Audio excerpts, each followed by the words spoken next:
Dana Barros, man. What's the vibes, bro? We back in effect, like we do. We've been killing them, so let's keep going, baby. That's a fact. You know what's crazy? You know who else is back on the court? Jayson Tatum. Nah, man, don't stop playing, man. Y'all like everybody getting excited, man. Stop playing. Y'all pushing that button a little too early. Are we pushing the button or is he pushing the button a little too early? That's the question. I think when he's talking about coming back, he's talking about maybe like May, April, if the season's going well. Like I just don't see how the doctors. He definitely has a say in it, but I think the doctors are gonna be like, bro, we're gonna end up hurting some other shit. Like, and unless we're doing extremely well, I mean, okay, let's put it this way: if they're doing extremely well, why would he come back so early? If they're doing extremely bad, why would he come back so early? Well, if they're doing extremely well, you don't see a scenario where they could shock the world this year if I Tatum think comes if back. they're doing extremely well, that pushes his timeline. That's not a rush back. That means okay, we can wait even longer. We can wait even longer. Maybe playoffs, maybe second round. So you're saying it could be this postseason, though? Yeah, I think after postseason, I don't think if they're in the playing game, bro, he's not coming back to play in the playing game and risk hurting something. You know what I'm 100%. saying? See what I'm saying? But if they have a real legit situation, they make it to the second round, you'll probably see him going full tilt trying to get ready. Yeah, definitely. Were you surprised when you saw those videos? I mean, I could speak more to ACL injuries. I've had a few of them. I can't speak to Achilles injuries. I was thinking, like, that's kind of crazy to be back on the court like that after 4 months. ACL injuries, it's not too crazy 4 months to be like working on skills and drills. What were your thoughts when you actually saw that video of Tatum playing and like getting some shots up, getting some handling? I mean, I saw. I mean, I've been through surgery, so I know. Like, What was you your what was look your like what was your worst injury? I had bone spurs in my ankle, so they had to go on both sides of my ankle and pull out all the bone spurs. So, like, I was out for a whole year. But it's mental, man. Like when I got on the court, I never knew I would watch myself land, and I wouldn't land on that foot, and I subconsciously didn't do it. So he could look well, but when you got to turn and run and stop and go and move and that's different than just running straight forward to me. And I just he looks good. I think he's ahead of schedule. But nah, I don't see nothing unless the Celtics are going really well and he could come back in the second or third round. You know as well as anybody, it's really all in your head coming back from injuries a lot of the time. Like sometimes you're physically ready, but you just don't want to take that step. That's like the real challenge of coming back from an injury. Yeah, and it's subconscious too. It's like your body won't let you go 100%. You know what I'm saying? Like your body won't let you fully because subconsciously it's saying, "Nah, don't do that shit, bro." Like, It's almost it's like an extra defender in your head. right, exactly. It's protecting you from yourself. You know what I'm saying? So it took me a good 6 months before I really trusted my ankle again coming back. So it's a lot more than what it looks like on paper, man. If you haven't played in 9 months and you know you play, your timing and rhythm is all fucked up. Like you ain't just gonna walk into the league and be doing your shit like it's nah. You're gonna have to play and practice for a month or so just to even have any resemblance of himself. Do you think there's an outside chance for the Celtics to win a championship this season? I mean, there's always an outside chance, especially if he comes back at the end. But I mean, we all have those expectations in the beginning. You know what I mean? So we have to stay 100% healthy, which is No, all. there's some teams that know they're not going to win. Well, I mean, there'll still be some people at the first couple of games at least. And Yeah. shit. Even Atlanta got to sell out in the first game. You know what I'm Yeah, saying? yeah. No, Like definitely. so. But I mean, listen, man. I think we all when we traded Porzingis away and we traded Drew Holiday away, Yeah. that gives you a sense like, okay, we're going to take a step back and see where this shit goes. And that's where we're at right now. So three teams that are trying to win a championship right now, the Rockets, the Warriors, the Lakers. We think about the big three. We think about KD, Steph, and LeBron. Out of those three guys, who do you think has the best chance to win a championship this season? Damn, I mean, I would say LeBron, honestly. I mean, I think the Lakers have a better roster than the Warriors. The Warriors could win because if you get to a game 6 or game 7, Steph could go fucking crazy. You know what I mean? Still at his age. So I still think if you look at it, if LeBron stays healthy, Luka is such a. I mean, I take nothing away from Luka.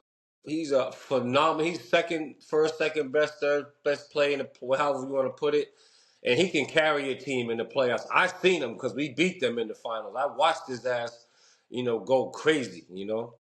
What makes Luca different? Unguardable. He's like you put a little guy on him, he beats him. You put a big guy on him, he could step back, pump fake. The big guy look crazy as shit, jumping all over the place. He's a matchup nightmare, just a nightmare. So he can score inside, outside. He draws fouls. He gets your best defender or your best player in foul trouble. There's so Yeah. many ways he can control the game, and You he's a know, it's great passer. Yeah, it's interesting. Like I'm thinking about KD a little bit. Even if you play great defense on KD, he could shoot right over. And even if you could play great defense on Luca, he could just bump you. Like, and then it's Body over. you. Yeah, it's like, 260, like 250, like body yeah, you, like get off me, little boy.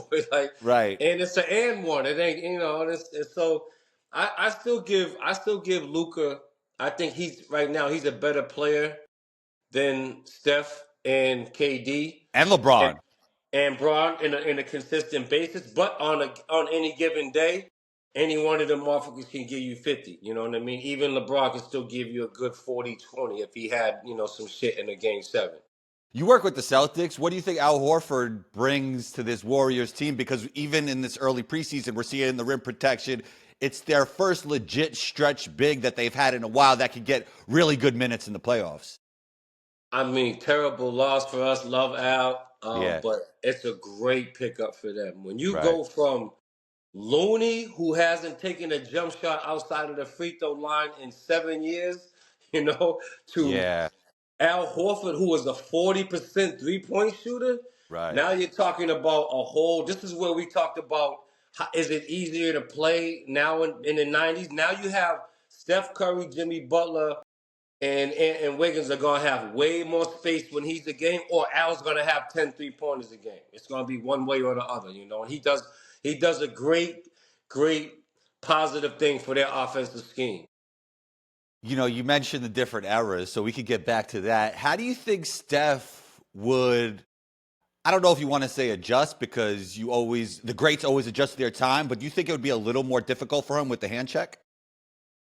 I think it would be a little more difficult for him to get shots off, but I think with his handle, he would just shoot more free throws. You know what I Yeah. mean? Because to me, his handle is more impressive than his shot. As crazy as everybody talks about his shot, I'm a Really? shooter. Really? I'm gonna shoot his fucking handle. Him and Kyrie is as off the planet. I've never seen no shit like it ever.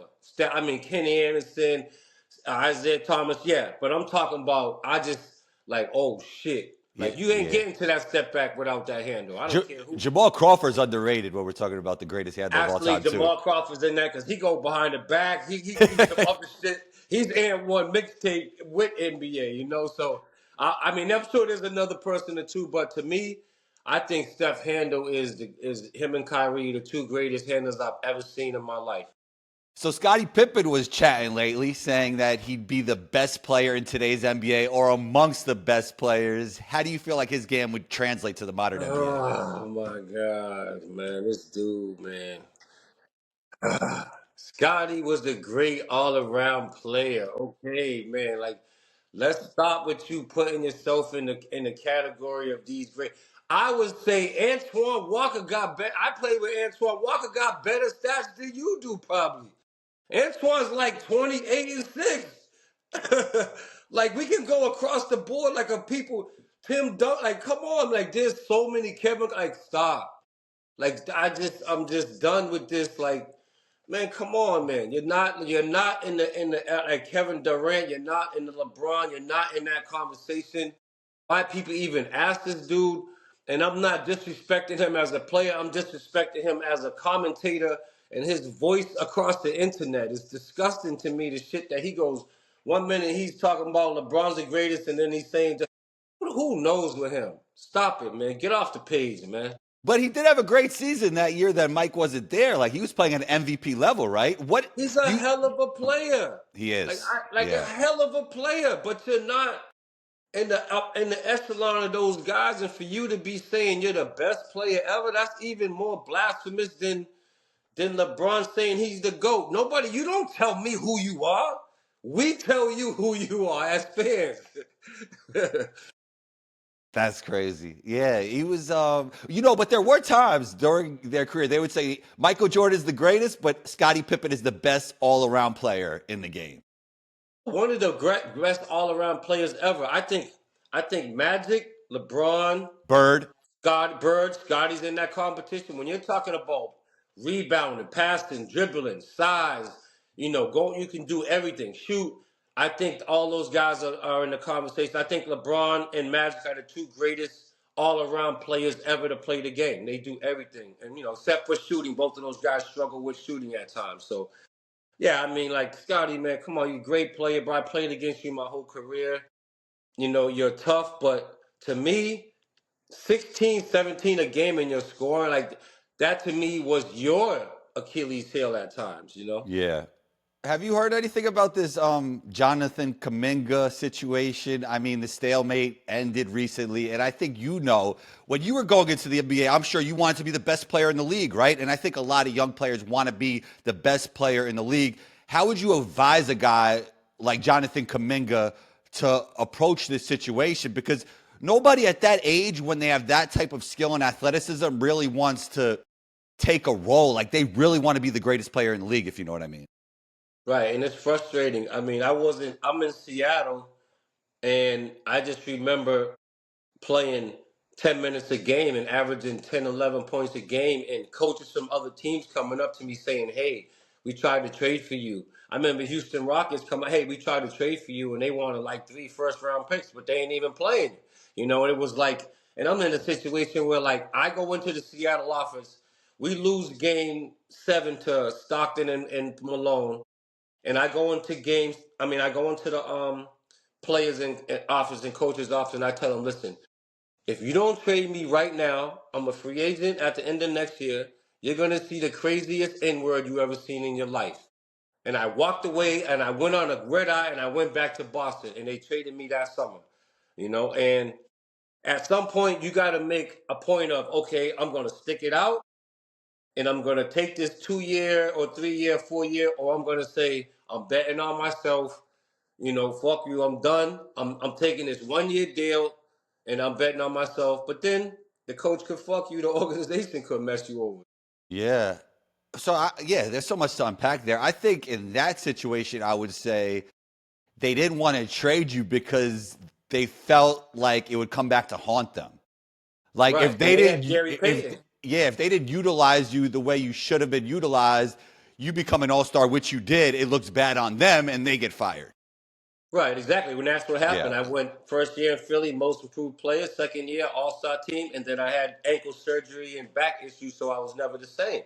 But as a player, man, I got to a point where, damn, I don't even know what I can do. Like, you know what I mean? I'm playing 10 minutes. Does that correlate to 25 minutes? That shit doesn't always happen. You know what I'm saying? So You're right. You're right. Like, let's say you're dropping like 10 and 10. Not saying you were. Like, you might think like I should be averaging 35 in this league. You know what I mean? In right. your head. Right, and some people think like that, but I know I'm playing against the sub, so I know I'm Right. busting his ass. You know what Right. I'm saying? Right. But I Right. don't know if I'm doing that to Jason Kidd. I don't know Right. if I'm no. So I'm saying I don't know what I can do, but I know here I will never be anything but a spot up shooter. And I said I'm not doing this. If you bring me back, I'm gonna act crazy as hell. You don't know me. You think you know me, but you don't know me, and I'm gonna fuck this whole shit up. And I got traded. With Kuminga, the interesting thing is like he could be actually the perfect piece for them because he's Right. long, he's athletic. They're a little bit of an older team. You already mentioned the Al Horford piece, which is such a great fit. Like an ideal version of him, kind of thinking about fitting that role would be perfect for them. It's weird to me because he's been there 5 or 6 years. They've had a chance to develop him, and then you bring in a Jimmy Butler who is a veteran who you want him to actually be when he grows up. You know Right. what I'm saying? It's like you had him for 5 or 6 years. Like you've had a chance to develop him. You've had a chance to figure out, what he is or what he isn't. I don't know. At this point, you either got to sign him to a long-term deal or let him go. How do you not know after 5 years of practicing and playing with a guy what he really is? So to me, you got to shit or get off the pot with him. And to me, they're still in the middle. And I think Yeah. you're messing him up. He may be Kyle Kuzma and go somewhere and never pan out. He's at an age where he can capitalize on a $150 million deal by just averaging what he did in Golden State. From what you see, do you think he could become an all-star level player, Jonathan Kuminga? Yeah, I think because in a certain situation, 22 and 23 points, you could be a reserve on an all-star team. Definitely, yeah. I'm not saying he's going to be picked as, the first player in terms of, fan votes and shit like that. But yeah, definitely. He could have a surprise season and average 20-something points a game and be definitely an all-star somewhere else. And I think that's what they're afraid of. How you feeling about Skinny Zion? Are you excited? MVP season loading, Dana? MVP? I'm waiting and seeing, man. I don't been in the league long enough. I don't see so much shit, man. I don't even like. Yeah, yeah, yeah, I'm yeah. impressed. Okay, I'm impressed. Discipline isn't temporary. You know what I mean? Discipline is consistency. And then you could. I've been with Big Baby. I've been on the coach when Big Baby was on the Celtics, and with having he had weight clauses in his contract, and it was such a So crazy does thing. so does Zion, by the way. I think he Yeah, has weight class. definitely, definitely. Yeah. So, to me, I think discipline is the most important thing, and I'm not sure, until it's been proven. I'm not a guy at this point that's betting on, raw talent. I want somebody that can play. You know what I'm saying? And he can, and we'll see. And he's not guaranteed past this year, so it's a great year for New Orleans as well. They're gonna find a lot of shit out too. When it's contract year or things aren't guaranteed, you sometimes see players step their game up for business reasons. Did you ever see a player like that, like contract year, they were just always a lot better than the other years? Yeah, me. I was I was in Philly. I was in Philly averaging 13 and I was a free agent the next year. I was 22-8. So wait, did that summer look different for you, the way you prepared for that contract season? Yeah, like I didn't like to me they drafted a point guard like 12th, 13th in the draft. So I'm like Yeah. I'm in another fucked up situation, right? So I come into training camp like never before. Cock Diesel, like my point guard shit, because it was always Dana just shooter. He can't play point. And thank God, knock on wood, I love BJ Tyler. He got hurt in training camp and he never got that shit back. I just went ham from that point on. Who had the tougher guards, the 90s or the modern day players? Damn, that's tough because guards were guards back then. There's no guards now. I can't even tell. Like Kevin Durant he could play two right now, or Jayson Tatum could be the two. So I think, um, in terms of guards, I would say it's pretty even. But the one thing about today's guards, they're bigger, taller, and they're more talented. Like our two guard was more of a come off a curl and da da da. He didn't really have the handle and all that shit. Now I think real guards, the all-star guards of today do everything, 1, 2, and 3. They can do it all. So Well, I give there's it to now. Yeah, I mean, you were actually kind of like a combo hybrid guard, but there's less pure point guards and classic two guards today. It's like they're Yeah. hybrids. They're all hybrids. They're big hybrids. And they want hybrids. They don't want someone stuck in a role. They don't want that guy who's 5, 8, who can't shoot. You know what I mean? And he's just a great passer. And that, no, they want him to be able to shoot 40 from the three, play great D. They want that 6'7" guy that can play four positions. That's what they want, and that's what they have a lot of players now. Athleticism wise, but just to me, shot wise, all those players who can do all those things, most of them have just a little short in terms of their shot. There's no positions anymore. It's about meshing skill sets and tendencies. I mean, I Right. think you need like certain type of players, but every team is different and you just kind of got to like fill in the gaps around what your star player does. Right, and that's a problem for the All-Star game too. You know what I mean? You really Yeah. would have 7 or 8, 10 wing guys. Nobody nobody wants to see a big ass, hook shot center and some of them, don't want to see that shit. Like, the players would vote for pretty much all 3 men and below. You know what I'm saying? Why do you think the All-Star games were so much better in your era? I mean, I think it meant more. We didn't make as much money. It was crazy, man. I made the All-Star team and got like a $300,000 bonus. Today, that's like 2 million. You know what I'm saying? Right. That was more. It was more. It had more prestige to it. It was like I can't explain. It was just had more prestige to it, and then it wasn't as many. Oh, one person made it 18 years in a row. You know what I'm saying? It was. Oh, he made it 2 years, but now this young dude came and took his spot. So now it was more like rotation wise. I know when I played in that first game, I wanted to play more. I played 8 minutes. I wanted to play more, but I was serious. I wanted to score 20. I was like, I want MVP of this motherfucker, you know? How would you compare getting drafted to finding out you became an all-star? Which was like, I don't want to say better. They're both great, but Getting drafted, man, that shit was crazy. yeah. Bro, I grew up, there was a crack house and a prostitute house. You know what I'm saying?